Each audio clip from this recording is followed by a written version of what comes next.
Ce stade du Santiago Bernabéu est une pure merveille. Joie, larmes, énervement. Ce stade a connu toutes les émotions, et même la terreur d'une organisation terroriste. Être le sport le plus populaire du monde n'a pas que des atouts. Le football est aussi la cible de malfaiteurs prêts à tout pour servir leur cause.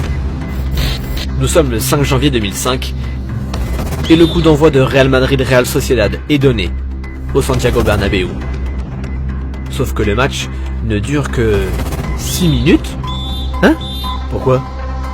Prenons la DeLorean de Retour vers le futur et revenons quelques semaines plus tôt. Nous sommes toujours à Madrid, mais le 12 décembre 2004. Au cours de ce match, Ronaldo inscrit le premier but avant que la Real Sociedad n'égalise à 1-1. Le match suit son cours. Quand soudain, Florentino Pérez quitte sa loge présidentielle. Il vient de recevoir une alerte à la bombe. L'organisation terroriste ETA vient de prévenir un journal indépendantiste basque qu'une bombe allait éclater à 21h pétantes dans l'enceinte du Real Madrid. L'ETA luttait pour l'indépendance du Pays basque. Il est 20h43 quand la menace est connue. Une menace prise très au sérieux. 9 mois plus tôt, Madrid a été la cible d'attentats meurtriers perpétrés par Al-Qaïda. Le match est aussitôt interrompu. Les acteurs rentrent au vestiaire et les spectateurs sont sommés de rentrer chez eux en empruntant la sortie la plus proche. C'était un peu la panique à ce moment-là. Je ne savais pas ce que c'était. Mais on voyait sur les visages des officiels qu'il fallait faire vite. L'alerte à la bombe, je l'ai apprise dans le vestiaire. En 8 minutes seulement, le stade se vide, sans grande panique. Les gens auraient pu se bousculer à cause des mouvements de foule, mais la situation était bien gérée.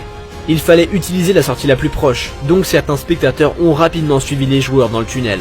À 21h, aucune bombe n'explose. Aucun explosif ne sera même retrouvé dans le stade.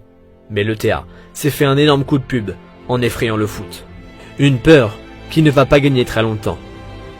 La rencontre ne reprendra qu'en 2005, le 5 janvier. Le match démarre donc à la 89e minute et le score est déjà de 1-1. Pour 6 minutes seulement. 2 minutes de temps réglementaire restant, plus 4 minutes de temps additionnel. Suffisant à Ronaldo pour obtenir un penalty que Zidane transforme. Le Real Madrid remporte 2-1, ce match bizarre, joué en 2 fois. Mais à la fin, on voit ce genre d'émotion.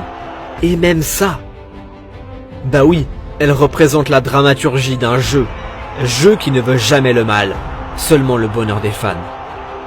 Malgré tout, le stade était quasiment plein pour voir la fin du match. Cela prouve que les gens n'avaient pas peur. La peur ne doit jamais gagner. Oh, ne t'en fais pas. Elle n'a pas gagné. Et ne gagnera jamais. Le foot est bien plus fort que ça.